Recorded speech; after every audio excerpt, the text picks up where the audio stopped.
Dog Farm, and I'm here playing, doing one of my favorite things, crafting. I love crafting.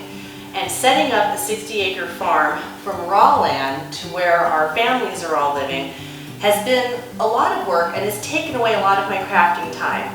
But now that it's winter, things have slowed down a little bit. All the hatching is done, all the garden growing is done. We're kind of putting the garden to rest right now. I've had a few moments to do a few things. And one of those things is something I really wanted to share with you. First of all, it's my first love, mason jars. Love mason jars. And candles, love candles. And at Christmas time, actually any time, I really like to have candles out all the time. But there are those moments where I don't want a small flame burning in the house. So I have used these cute little LED candles for the longest time in certain places like bookshelves and just spots where you don't want to have a live candle burning, you know, around paper and things like that. But to kind of jazz it up a little bit, I've used little containers and holders since I love all kinds of glass. But I wanted to show you my frosted glass technique to give it just that bit more of pizzazz. These can be holiday, you can make them Thanksgiving, you can put them out at Halloween, why not? Of course, Christmas time, weddings on a table is a placement for weddings. They're so inexpensive and they look so amazing. So let's get to the things that you need to be able to make these. I like this particular tacky glue. I think it really holds the Epsom salts, yes, Epsom salts, and glitter really well to the jar. So I use tacky glue, and I'll put a link down there so you can see which tacky glue I use, but I really particularly like this one. I use it for a lot of things.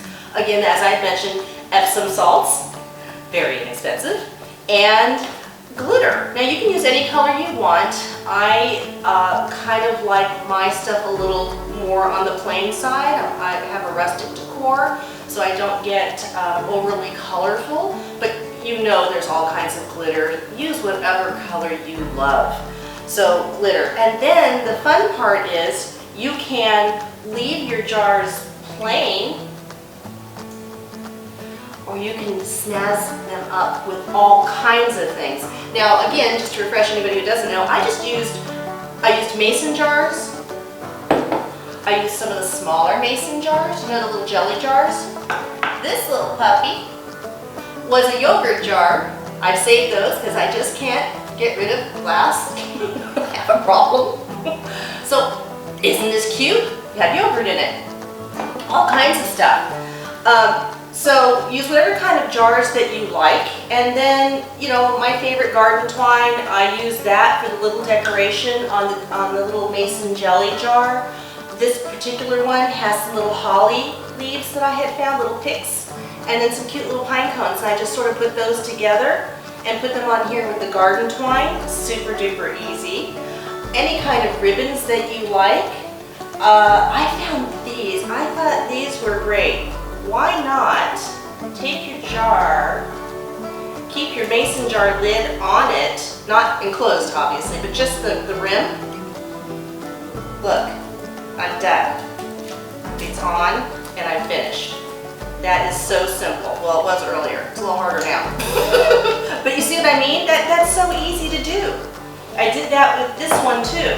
This is just a cute little wreath, table wreath.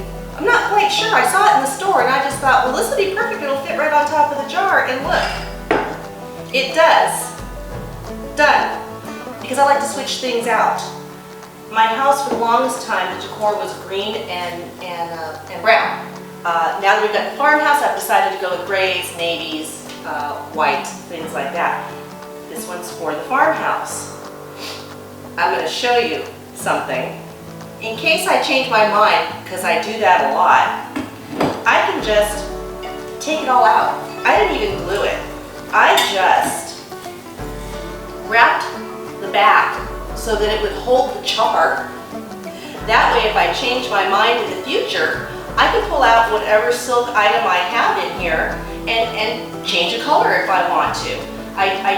Yes, you can glue it in. I glued the rope and everything onto this one just to keep it there a little bit tighter. I don't want the rope to unravel. But I didn't on this. I just did the little hook on the back, pop it right over the jar, boom. All right, so let's get to the thick of it, and then I'll give you a couple more ideas that I came up with while I was playing with this, and I'm telling you, hide your jars from me because I'm gonna come there with my glue and my little foam brush, and I'm going to glitter your jars. So I took my glue, and I found the easiest way is I just stuck my hand in the jar, and the easier way is taking the lid off your glue. Just saying, you know, words of wisdom here. This is why you come to Five Dog Farm, because you wouldn't have thought about that, so you're welcome. Take your lid off of your glue, and then I just did lines with the glue, and then took my foam brush and just slid it down. To me, that was the easiest. I don't want to put the glue in a bowl or a plate or anything like that. I just kind of wanted to make it easy peasy, especially with glue. I don't like glue cleanup. I throw the foam brushes out, which is hard for me because I don't like throwing things out. But in this case, it's okay. All right, so you get your glue on your jar. I had started gluing this one already, so you wouldn't have to suffer through me gluing an entire jar. Again, super easy. Just draw your line on your jar with your glue. Real easy, like that. 2 lines. And then just wipe your glue on your jar. You only need 1 coat. You don't need to do 2 coats. So, there we have it. Then you take a 1/2 cup of Epsom salts and a tablespoon of glitter. You can do a cup and 2 tablespoons depending on how much you're going to cover, but I'll tell you, a 1/2 cup, I got all of this done, and I still had a little bit left over, just to give you an idea. So you take that, now I put it in a bowl.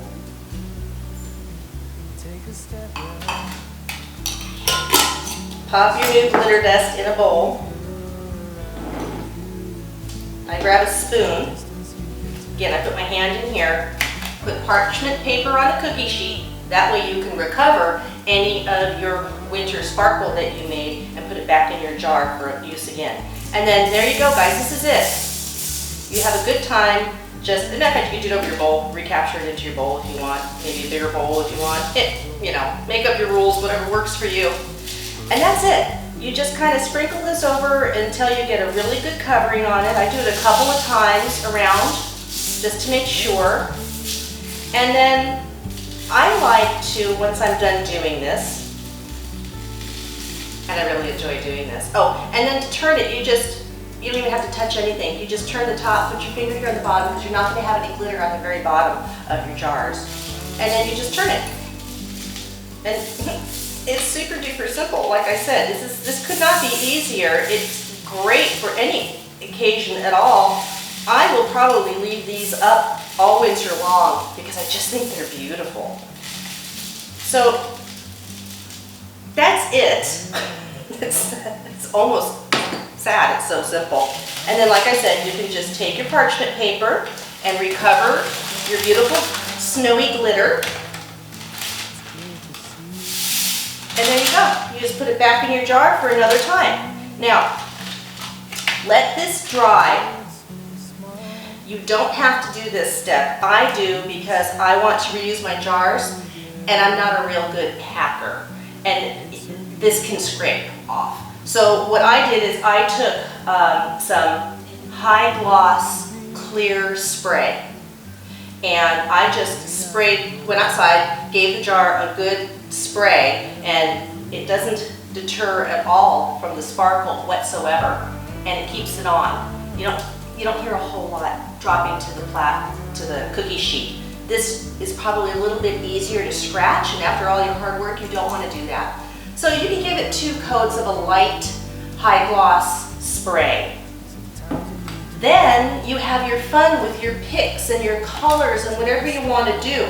And one of the things I thought of is, well, do I have to put something hanging on the outside? What if I just want to pop something right in the jar, like this? Done. I mean, how easy would that be for a wedding table or an anniversary or a birthday where you just whip these suckers up and you pop whatever you want inside the jar?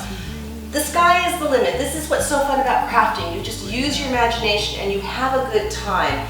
And boy, did I have a good time doing this, and I have to tell you, I'm not done yet. I envision these all over the farmhouse when the farmhouse is done for the holidays. And unfortunately, that's not going to be this year. I did have visions of the farmhouse being done. I saw Christmas in my head, and I'm shelving that for 2020. But what that means is I'm going to make a ton of these for next year. Oh, poor Mr. Blue Jeans, they're going to be everywhere. These little LED lights, like I said, I'm going to put a link to everything down below, so if you're not quite sure where to get anything, you can go ahead and click on a link, and I thank you if you do, because that's an affiliate link, and it gives me a few cents to help feed the chickens and the donkeys, and they thank you very much if you choose to do that. Again, this is a lot of fun. This is something your kids can do. It's so simple. I mean, glue and sparkles and salt, it does not get easier than this. If you end up making these, please take pictures and show us. I would love to see what you came up with. And if you have any questions or comments, post them below or go to the blog at 5dog.farm, where I'm going to have a post on a step-by-step of how to do this. And tell us what you did, or if you're having an issue, ask a question. We'll be happy to answer you.